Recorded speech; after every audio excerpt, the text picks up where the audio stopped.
good morning or afternoon or whatever. It's funny because when it's 8:30, when you're waking up at 4:30, it feels like it could be the afternoon because you've been up for so long. But then you're like, dang, it's only 8:30. Let's go. So we got. This is like our. This is my. I guess this is like the last sort of actual workout of this whole prep. And I didn't realize that I even had this run. I thought this week was all just easy runs, but I have 2 warm-up miles, 3 miles at marathon pace, and then 1 easy mile. So it's not like a crazy workout.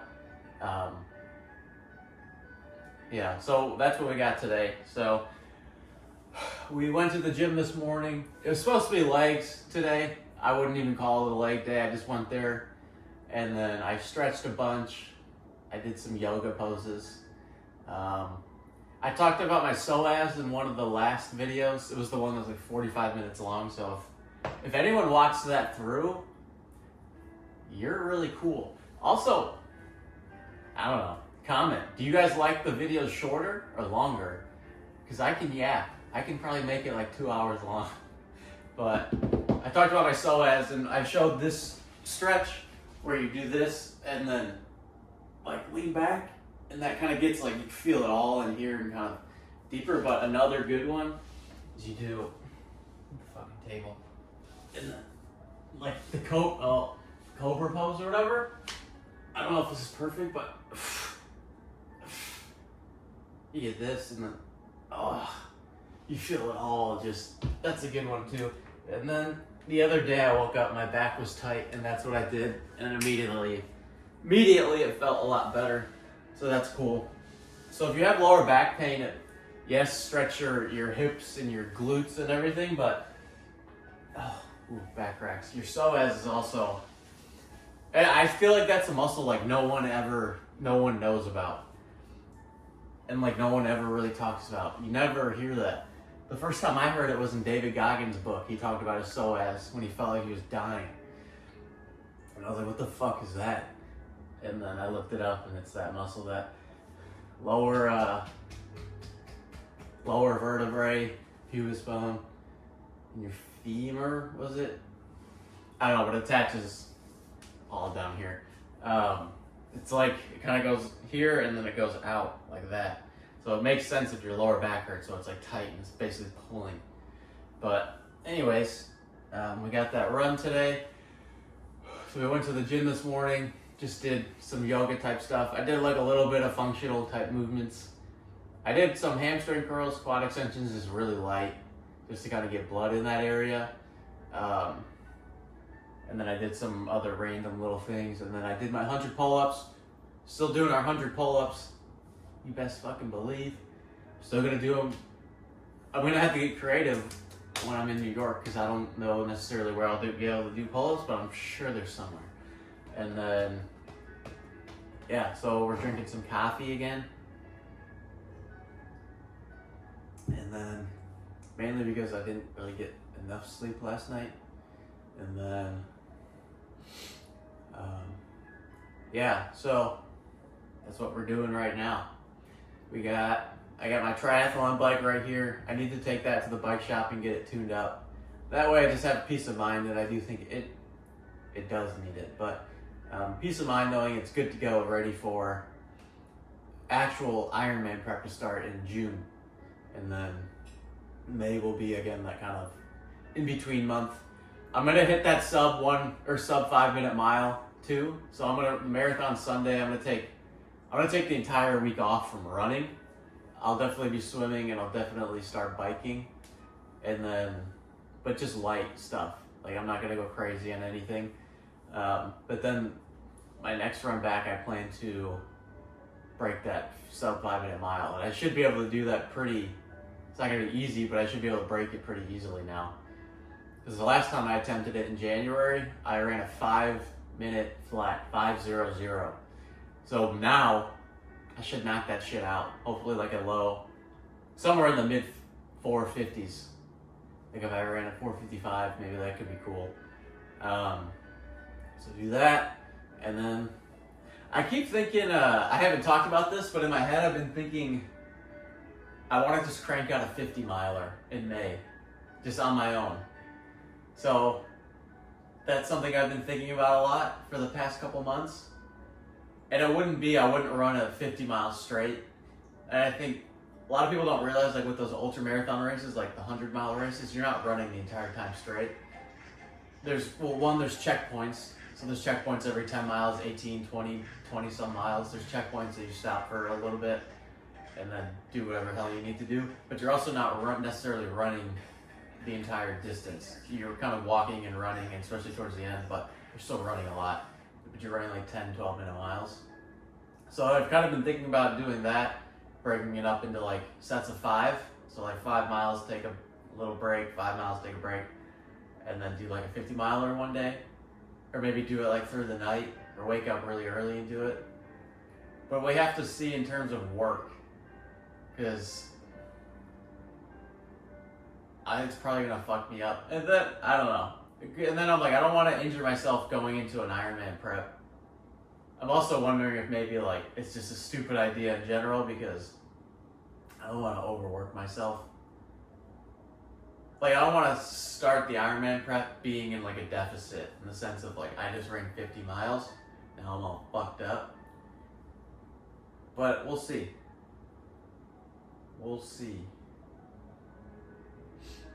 If I knew I had the time 100%, I would do it.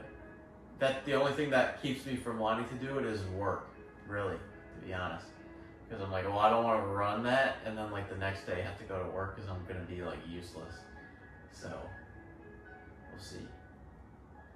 See how that all works out. Works out with work, but I'm gonna stop talking before I start talking for too long. And then, yeah, so let's get ready for this run. All right, wrapped up those 6 miles, average pace 6:42. That was our last little kind of subtle workout of this entire prep. After this, you will not see a mile under 7:25, and if you do, you can slap me across the face and say, Liam, you're dumb. Quit being a dummy and relax. My legs felt good underneath the little mask of there being kind of subtle pains from standing at work. So like my knees were a little weird and kind of my calves were a little funky, but that's just from standing at work. And I could tell underneath that my legs felt good for this run. So hopefully, it's Tuesday, I'm off Tuesday. I work Wednesday and Thursday, and then I took Friday off. And of course I took Friday and Saturday off because I'm not even gonna be here. But so hopefully those days I'll be able to recover enough for my legs to like not feel that at all, or very minimally. I might throw out my Thursday shift and see if someone will take it, because honestly, in my past self would never do that, like would never take days off of work, because it's like grind. But the whole reason I took that job was to give myself time to do this fitness stuff. And yes, I'm not gonna be making as much money, but I don't even really care. I'm just really focused on this stuff. And as long as I can afford my groceries, like I'm a single male, I don't cost that much money. I don't really mind. And it's just for this week, and then, yeah. So I might just toss that shift up and see if someone will take it and give my legs the best chance to recover as possible. But yeah, that was sweaty. It's very humid and very hot. Not very humid, but it's more humid than it's been in a while. So that is fine for training. And I always think like what doesn't kill you makes you stronger. So essentially this should hopefully just help me out, assuming I can recover and everything by Sunday, and I will. I'll be fine. So yeah, those felt good. I was running a couple 620s in there, and I was like, these are solid. It was hot, but like I was like, these feel pretty solid. I surely couldn't hold a 620 for 26 miles, but it's like, these are feeling solid. So yeah, I don't know. We're primed. We're priming. I wouldn't say I'm fully primed, but I'm getting primed recovery-wise, and we're gonna be ready to go on Sunday, baby. We're gonna keep our hydration up. We're gonna kind of keep a steady fueling level. We're not gonna go above fueling in terms of food throughout these next few days, and then come kind of Friday and then Saturday, we're gonna up the carbs. Saturday, when I up the carbs, it's gonna be through like juices. So I'm gonna get not like your fucking sugary shit orange juice, like a good orange juice, something where the ingredient is literally just like oranges. That's kind of what I'm thinking in terms of the juice, but it's gonna be all like liquid carbs, that shit that digests easily, and my body will be able to kind of funnel it everywhere easily instead of eating like, I mean, rice digests pretty easily, but instead of eating like a shit ton of rice the night before, just sip on some orange juice and stuff. And then my kind of my key, or the indicator of whether or not I feel well, like Sunday morning, is gonna be, do I feel pumped up? My muscles should feel pretty tight, tight in a good way, in the sense like muscle bellies are full, my glycogen levels are full, and that's gonna kind of tell me that you're fueled up well. If I wake up and I feel flat, that's not a good sign. So yeah, strategy wise, I don't know. Yeah, we're rambling, but I think we're gonna be sitting pretty. Oh, something I was thinking about on the run too is my first marathon, November 3rd, 2024. Goal was to go just under 4 hours. Ran it in 3:34. Second marathon, December 8th, 2024. Goal was to go 3:30, like right around 3:30. Ran it in 3:22. Third marathon, May 4th, 2025. Goal is to go just under 3 hours. Time to be seen. Although there's a small pattern, a small trend. It's only 2, so I wouldn't call it a trend yet, but a potential pattern. I would say at 3, there's a pattern starting to form in that my projected time is a lot slower than what I actually run it in. Does that make sense? I don't want to say anything. I also don't want to get my hopes up, but I know mentally I can push. And I know my first marathon, my heart rate was like, I was sitting in like 170s the entire race, or like high 160s to 170s to 180s, like the entire race. So that's like, you're kind of pushing. You're not sitting in the 150s or 140s even. Your heart rate's pretty high for a long time. And I know I can push, so we'll see what I can do. But I'm getting excited. Might pick the spec up later. This might be the end. If it's the end, goodbye. I love you. If it's not, I'll see you soon. Oh, I'm back. We're about to eat. I'll show you what I'm eating. We got 4 eggs, a whole avocado, ground beef with a bell pepper, and some orange, a banana with honey and cinnamon on top.